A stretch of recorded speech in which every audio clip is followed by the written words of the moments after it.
¿Qué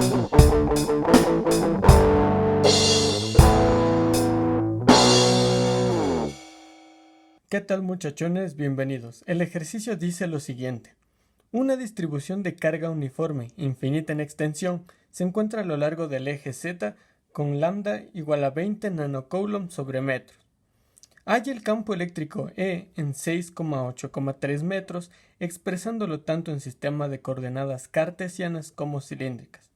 Bueno, y este es el sistema coordenado, en coordenadas cartesianas vaya. Este es el eje X, el Y y el Z. El eje Z es el que está cargado, ¿sí? Es una línea infinita, por eso lo pinté de celeste. Y este puntito de acá sería 6,8,3 metros, ¿sí? El que está en verde.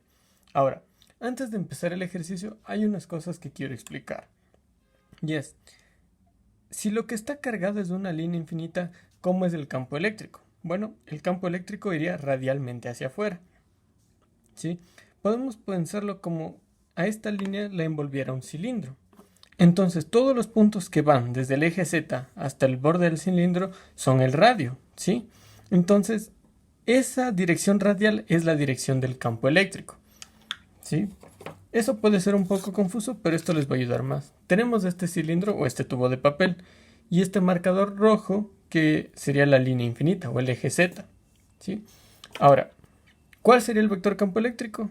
Pensémosle que la flecha del vector es la punta del esfero. Iría radialmente hacia afuera. ¿Sí? Iría así, así, así, así, así y así. Por ejemplo, ahí tendríamos un vector campo eléctrico, vaya. ¿Sí? Ahora, habiendo dicho eso, mi vector campo eléctrico va a ser el siguiente. Va a ser esta línea de acá. Va a ser a este de acá. ¡Pum! Campo eléctrico. En esta pequeña transición les voy a explicar de una mejor manera la dirección de los vectores campo eléctrico, ¿sí? Que son producidos por el eje Z, que es una línea infinita que está eléctricamente cargada. Bueno, les había dicho que la dirección del vector campo eléctrico va dirigida hacia afuera, radialmente hacia afuera. ¿Qué quiere decir? Rodeamos al eje Z con un cilindro.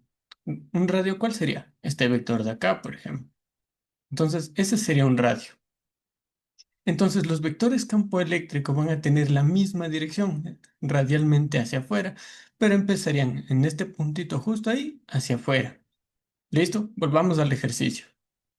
Ahora también quiero unir estos dos puntos. ¿Cuáles puntos? El punto donde quiero calcular el campo eléctrico y el eje Z. Ya van a ver por qué. ¿Sí? Ahora, si se dan cuenta, tanto esta línea como esta son paralelas, es decir, miden lo mismo. Pero también puedo, por así decirlo, proyectar el vector campo eléctrico en el plano XY. Me quedaría exactamente lo mismo.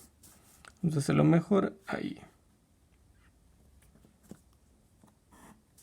¿Ya? Y este sería el vector campo eléctrico. Ahora vamos a descomponer estos vectores. El vector campo eléctrico tendría una componente en Y, campo eléctrico en Y, y una componente en X, campo eléctrico en X. ¿Sí? Lo mismo acá abajo, campo eléctrico en Y y campo eléctrico en X. ¿Ya? Ahora, vamos a determinar el campo eléctrico.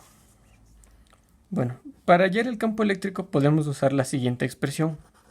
Campo eléctrico como vector es igual a lambda sobre 2pi epsilon sub 0 por la distancia x y el vector unitario. Ahora vamos explicando un poco esto de aquí. Lambda es la densidad de carga lineal. ¿Y por qué densidad de carga lineal? Porque lo que está cargado infinitamente es una línea. ¿Ya? X, esto es algo que confunde a muchos. X es la distancia perpendicular desde la línea infinitamente cargada hacia el punto donde yo quiero determinar el vector campo eléctrico. ¿Y cuál es esa distancia? Esta de aquí, precisamente esta que yo marqué. ¿Sí? Esta es la distancia perpendicular desde la línea cargada hasta el punto. Ahora, en esta pequeña transición les voy a explicar esos dos segmentos paralelos que necesitábamos, que son estos dos. Obviamente, este cilindro no está a la misma escala del ejercicio, pero nos va a servir. Sí, como pueden ver, este es el vector radial y aquí hay un vector que es paralelo. Como pueden ver, estos son los puntos que tenemos aquí. Podemos pensar como que el punto A es donde nosotros queremos hallar el campo eléctrico. ¿Y cuál es la distancia perpendicular? Este segmento de aquí. Ahora, si yo quiero calcular sus componentes de una manera más sencilla, simplemente lo proyecto en el plano XY. Estos dos son paralelos, ¿sí? Y precisamente este vector de acá abajo es el vector unitario que yo necesito para calcular el vector campo eléctrico. Continuamos con el ejercicio. Si se fijan, cuando nosotros proyectamos estas dos líneas en el plano XY, se forma esta distancia de aquí, lo mismo está de acá. ¿Y cuáles son sus coordenadas? 6 en X y el 8 en Y. Entonces, nuestro vector unitario va a ser 6,8. Perdón, esto está horrible. Ahora sí, 6,8. Pero ¿cuál es esta distancia X? Pues es 10. Y ustedes dirán, ¿de dónde sale el 10? Con un pitagorazo, ¿sí? Esto vale 6, esto vale 8, esto vale 10. Sí, es un triángulo mágico. Ahora vamos a reemplazar los datos. El campo eléctrico en coordenadas cartesianas es igual a 20 nanocoulomb sobre metro. Esto sobre 2pi epsilon sub 0, que ya sabemos que el epsilon sub 0, si pongámoslo acá, es igual a 8,85 por 10 a la menos 12. ¿Ya? Y esto por la distancia perpendicular. ¿Pero cuánto es esa distancia? Pues es 10 por 10. Y vamos a multiplicarlo por el vector unitario. 6 décimos, 8 décimos. Y esto en voltios sobre metro. ¿Por qué voltios sobre metro? Porque es la notación que utiliza el libro de Administra. Entonces vamos a calcular. Sería 20 por 10 a la menos 9 sobre 2pi. 8,85 por 10 a la menos 12. Y esto por 10. ¿Sí? Ahí está la expresión. Y esto vamos a multiplicarlo por 6 décimos. Y nos queda 21,58. Aproximémoslo a 21,6. Entonces, campo eléctrico es igual a 21,6 en I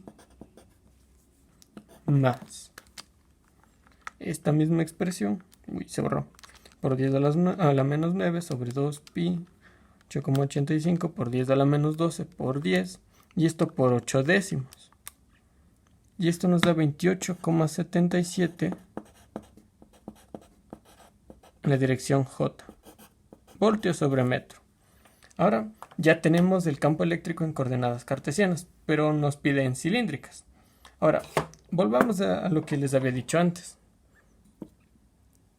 ¿Sí? Esta es la línea infinitamente cargada y este es el cilindro. Ahora, este vector campo eléctrico tiene una dirección radial, ¿sí? Que va hacia afuera. Podemos representarla de esta manera, como la punta de mi lápiz sería la cabecita del vector, la flecha. Ahora, el radio en coordenadas cilíndricas, que vamos a llamarlo radio o rho, que también se lo suele llamar, es igual a raíz cuadrada de x cuadrado más y cuadrado. ¿Y cuáles son esas coordenadas de x y y? Estas de acá, las del vector. Entonces podemos darnos cuenta que el vector campo eléctrico en coordenadas cilíndricas sería el módulo, ¿sí? El teorema de Pitágoras. Y tiene todo el sentido del mundo. Porque si nosotros de aquí ponemos de una manera imaginaria el cilindro, ¿sí? Las paredes de un cilindro, el campo eléctrico, que es la magnitud o la suma de estos dos vectores en x y en y, tiene la dirección radial y nos quedaría lo siguiente.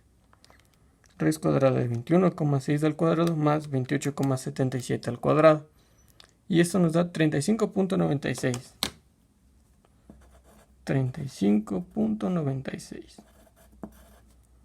A sub r, porque es la dirección radial, ¿sí? Porque justo coincide con la dirección del radio del cilindro. Voltios sobre metro. Y bueno, algunos se estarán preguntando, ¿por qué no hay componente en z? Si nos fijamos bien, el vector campo eléctrico en ningún momento está subiendo o está bajando, sino que simplemente está sobre el plano XY. Por eso solo tiene esas componentes. Da igual que lo proyectemos aquí o más arriba. Sus componentes siempre van a ser esas. Y radialmente hablando, sus componentes también solo va a ser esta de aquí. Y bueno muchachos, espero que si les sirvió el video den like, compartan y que se suscriban. Adiós.